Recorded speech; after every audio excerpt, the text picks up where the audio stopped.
And then only then, that's when you start lacking and cutting corners. And, you know, doesn't really, it ends up to your ultimate demise. Right. The beauty of it, of all of this, is you've really kind of given people like this how to make money off of this industry with everything that you've done. And I don't get why people don't just appreciate it. You know what I mean? And it's in all these industries, I feel like it's you damn near have to wait until somebody's dying or they're at the end of their run to give anybody flowers. And us, for sure, we want to give you your flowers and thank you for all of the help that you've given us along the way without you even knowing. Mm-hmm. And you've done this for so many other podcasts as well. If you see the comments on anybody's page, as soon as it says part 1, part 2, part 3, and you look at one of the comments, like, you're doing what Vlad does. You know what I mean? It's immediate. Yeah. But they're also they found a way to be able to make money off of this and grow. Because of that, we've had a tremendous amount of content circulating around the internet. Do you ever feel like there are people that take your shit and just and hate on you for it still? Like, you know, the people that are out there that kind of dog Vlad TV, but they're following your formula. I mean, occasionally, like I think Off the Porch did that, because I didn't even know that they were a platform. They were an interview platform, but I would see them posting up our videos and insulting me in the caption. Oh, wow. Like, look at this, you know, these Fed-ass, police-ass questions, like something. And I got this shit taken down. And then it's like, oh, Vlad TV got my account shut down. Or did you? Like, you got your own shit shut down. Yeah, and I didn't even know they were a platform until later on. I'm like, oh, these are the dudes that were ripping my content, but they're doing the same shit. Uh-huh. And it was like, yo, this is so odd to me, because if you look at my history, I've always been so embracing of up-and-coming content creators. Charlamagne, ask him who gave him his first national look. Really? It was me. Okay. He was in South Carolina, and I put him on the Beef mixtape. Okay. Which was a nationally distributed. It was for the Beef DVDs. Like a skit, or what was he doing on there? He was beefing. It was about beefs, and he was beefing with Buffy the Body on his radio show. Oh, we gotta run that book. You could find it.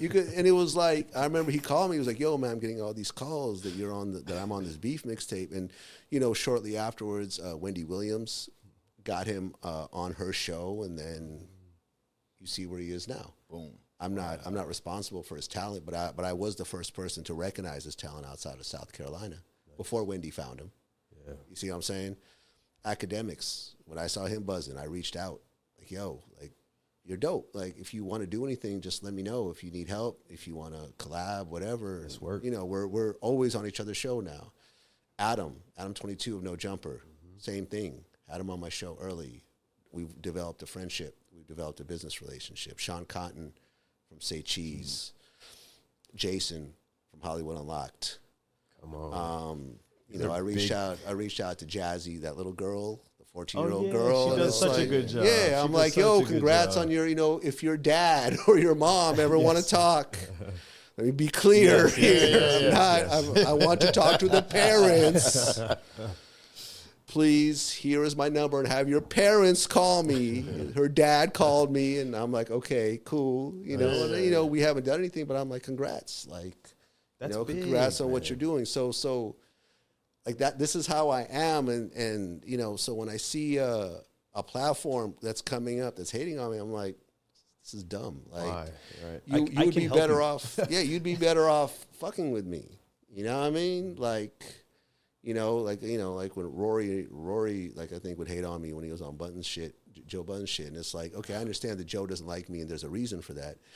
Me and Joe have a 15-year history, but you're jumping on someone else's beef, and then you lose your job, and you like, I don't give a fuck about Vlad. And it's like, all right, but now you're not in this cool group of content creators that are really helping each other out and sharing business information and working together and congratulating each other. Yeah. Like it'd be like, yo, Act, like good job. Oh, Adam, shit, you just did your thing on it. Like because you have to have that community of people that praise each other.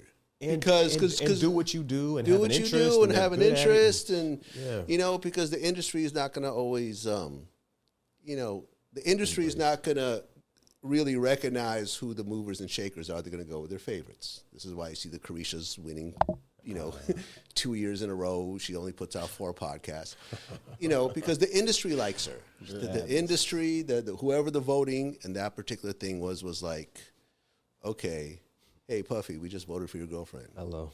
Invite me to the white party.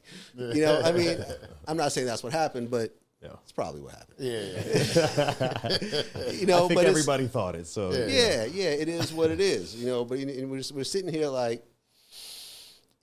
you gonna tell me the Keefe D interview is not is less important than the Carisha interviews, the one that solved the biggest. The murder of the greatest rapper of all time. I'm not even nominated. Yeah. All right. Give him his flowers. That's cool. That's cool.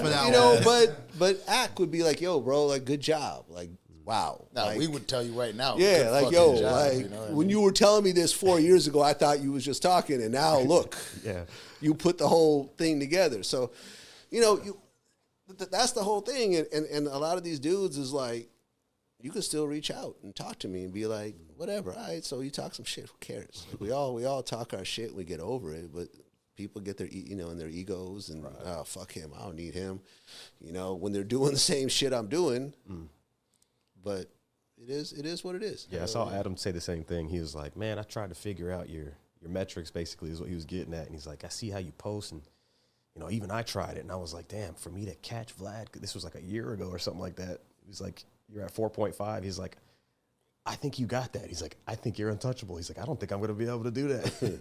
Fast forward, you're like another million up now. 5.7. Crazy. Yeah, but it's not shit compared to like Mr. Beast.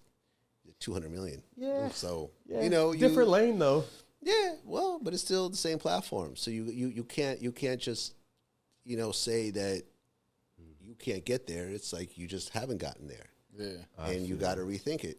Like I saw a post from his manager, and he said like one of the things that got him there was they translate into 15 different languages. They have overdubs for 15 different languages on every one of his videos. And it's like, okay, I heard Gary V talk about that. Yeah, it's all right. This is something that we're gonna look into because you can't just say, well, he's different or he's whatever. Nah, like we're both doing content on the same platform. He's at 200. I'm at not even 6. So, and I've been doing it longer. Yeah. I've been doing it longer. So I can't just make excuses. I have to say, I still have a lot of work to do. I was going to try to make an argument for age because a lot of his demographics are probably younger and they age with him and it just expands. But that gap there's no excuses. He's killing it.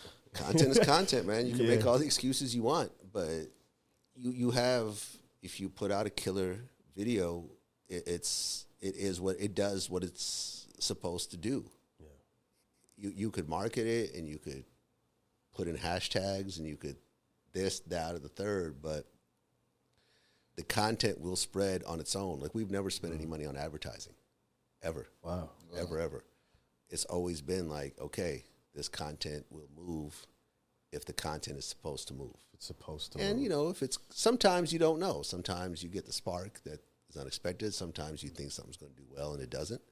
Yeah. But most times you could be like, all right, like when this drops, it's going this down. is going to do some shit. This is going to do some shit right here. I was going to say, do you think you're still affected by the algorithm as maybe somebody like we would be? Or are you, I don't want to say you're above it. Nobody's above it, right? No one's above it. But I feel like I brick just like everyone else.